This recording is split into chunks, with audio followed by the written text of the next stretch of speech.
Hey guys, welcome to my channel. My name is Alice. I go by Hello Alice here on YouTube and I make art videos. And it is the end of March, so I am back with another bullet journal video showing you guys how I set up my April bullet journal. I did really well with bullet journaling throughout March, and then the last week slash 2 weeks, last week and a half I guess, I really fell out of it because I was sick and just really stressed out. And I just really fell out of my bullet journal. So I am excited for a new month and to kind of get back into it and get back into tracking everything. So bring on April. I'm super excited. The days are longer now and I don't know, I'm just ready for summer. So in that theme, I wanted to do something with kind of some different colors than I normally do, and I wanted something that was going to be relatively quick and easy, but also fun and bright. So I decided to do a theme of bees because, I don't know, spring and bees, and I kind of thought it'd be fun to do yellow and add in some honeycombs and theme it around honey as well a little bit. And then I was also able to incorporate blue in the wings of the bees and in their little bee trails. So it was able to be a fun and colorful spread. I'm excited that I don't just have one color this month because I usually start getting bored of that color by the end of the month, no matter how much I love it at the beginning of the month. So I have a little bit of versatility here, which is exciting. So for the title page, I just wrote April in a little bee kind of buzz trail and drew a little bee and did some honeycombs and a mini calendar.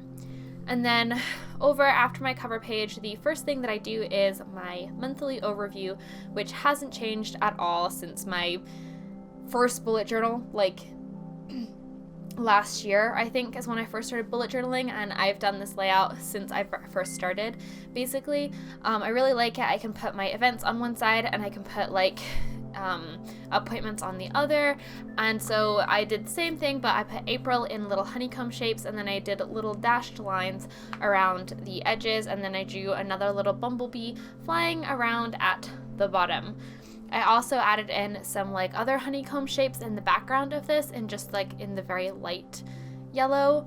I think it added a little bit of interest, and I think it came out pretty cute. Without lines, I was a big fan of that. By the way, the markers that I'm using, I tend to use a bunch of different markers, but the three that I've been using the most recently are the Tombow Duo brush, which is what I'm using right now, the Crayola Super Tips, and then I also have the Ohuhu brush pens, which they sent to me a little while back, and I have been really loving them for bullet journaling because the other end of them has a very fine line, it's literally a fine liner. So I always like to pick up a couple of those in similar colors so I can actually write certain things in that fine tip in the colors that I want. So I really like those, and I use those a little bit later as well. So on the right side of my monthly overview, I have basically a little kind of section, and it used to have my chores in it, but I've moved those, and this is similar to last month. I have next month on there with a mini calendar so I can plan out everything that's going to be happening the next month. I have a little goals section where I can write kind of some focus goals for the month, and then last month I wasn't really sure what to do with the section under goals, but during minimal March, I started writing down things that I wanted to purchase so that I could purchase them at the end of the month, and I actually really like that technique. I think that it will keep me from kind of impulse buys. So I put a wants section in there. And again, it's all just honeycomb themed. Honeycomb, I really jumped on that motif.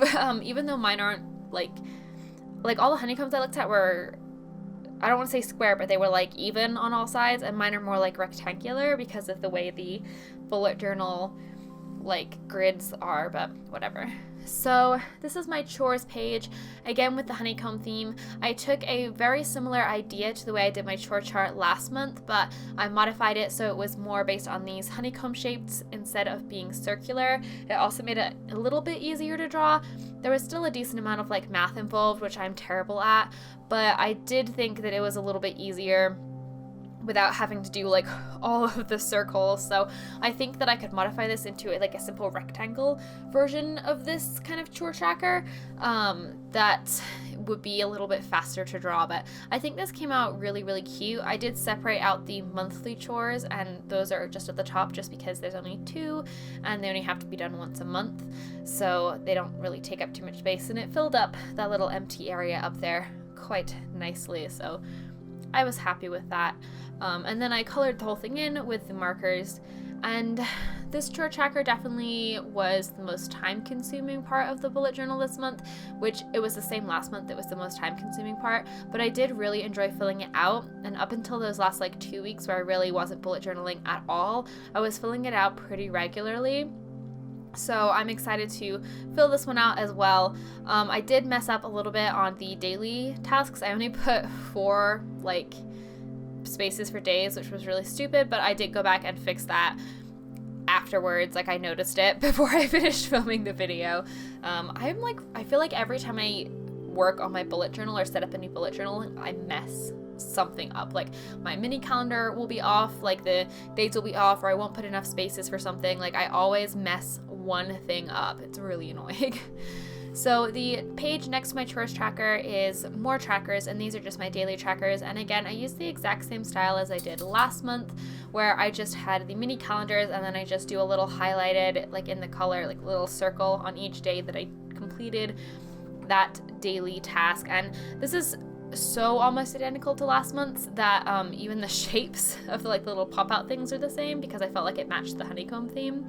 So not that much different than last month's, but I just have been really enjoying this page. I really liked switching back to monthly trackers. I feel like I'm the kind of person that needs to change things up every now and then, because I just get bored, like if I'm doing the same thing over and over, and then I stop using things, which I think is why I'm really drawn to bullet journaling, because if something isn't working for you anymore, you can change it and then you can go back to it later on. Like, I was really digging weekly trackers, and then I wasn't, so I switched to monthly, and later on, if I get sick of monthly trackers, I can switch back to weekly trackers. Like, that's the beauty of bullet journaling. It's whatever you want it to be. Like, you can change it. You don't have to do what every other bullet journaler is doing. Like, I don't know, I really, really like that aspect of it. So then, as you can see, I just drew a little bee going down the center and colored everything in with the same colors I had been using for everything else. So the next page is my mood tracker, which was pretty simple. I decided to do the honeycomb shapes again, but I split them up into little chunks and sections, and then I used little bees to decorate them like the bees were sitting on part of the honeycomb, basically. Which I thought came out really cute. It didn't really fill up very much of the page at all. Normally mood trackers, because you are trying to do like 30 or 31 days, fill up like the entire page.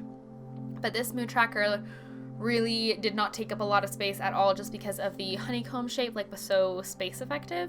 So I had basically the whole bottom half of the page to work with. So I drew a second bumblebee, like just by itself, just buzzing about.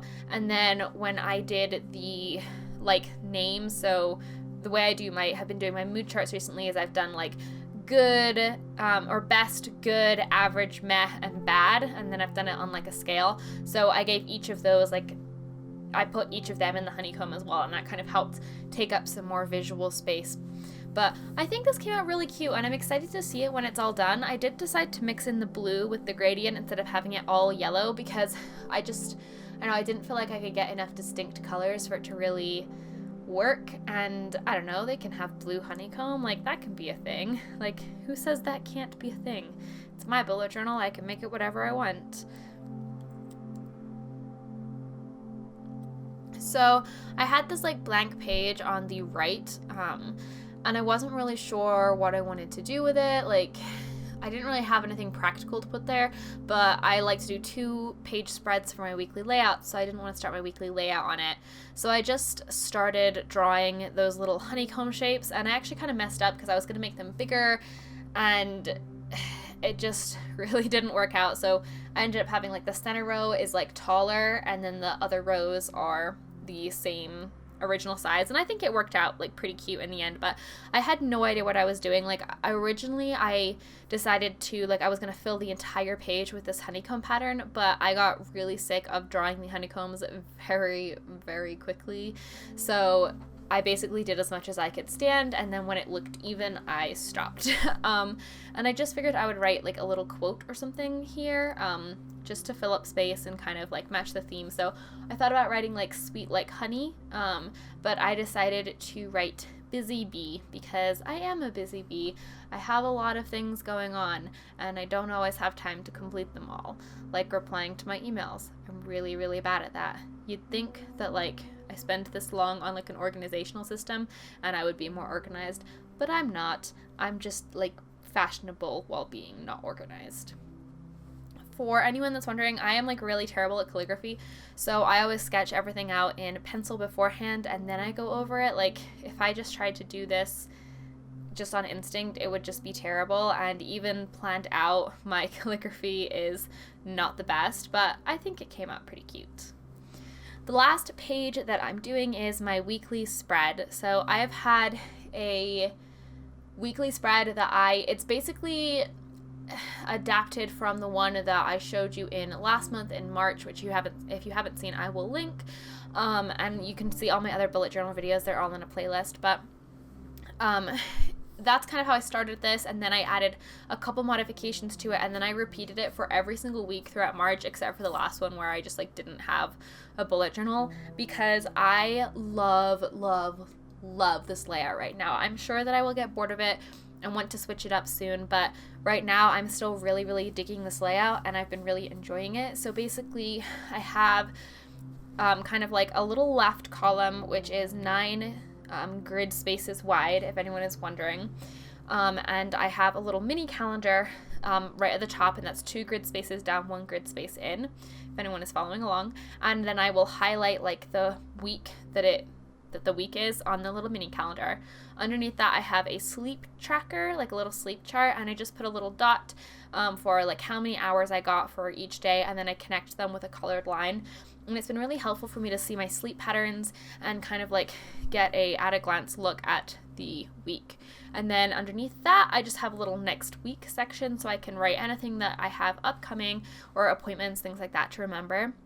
And then I split it into 4 on each side. So I have a Monday, Tuesday, Wednesday, Thursday, Friday, Saturday, Sunday, and then I have a little notes section where I can write any notes or little lists or things that I have going on that week. And then on the right, in a column that is also like 9 grid spaces wide, so it mirrors the first one, I have a little YouTube section. So I have a little box where I can write the title of the video that I'm going to do, and then I have a little checkbox, so it says like filmed, edited, uploaded, SEO, and social. And then I also have a little note section so I can plan out the video. So that's how I've been doing my weeklies lately, and I love this layout so much. There's a reason I haven't really been posting that much of my weeklies. It's because it's been the same layout every single time, and I very rarely decorate my weekly layouts. They're usually pretty simple. The ones that you guys see on this is usually the most extensive. So yeah, that is my April bullet journal. I will leave you guys with a flip through so you can kind of see everything in a little bit more detail. I hope you liked this bullet journal video. If you did, don't forget to give it a thumbs up. Comment down below what you thought of my April spread and what you were doing for your April spread. I cannot wait to see. Don't forget to follow me on social media. It's @HelloAlice, and if you recreate this, please tag me. I would love to see it. And that is pretty much it. If you like this video, don't forget to subscribe. I upload new videos every single Friday. And as always, thanks for watching and have a great rest of your day. Bye, guys!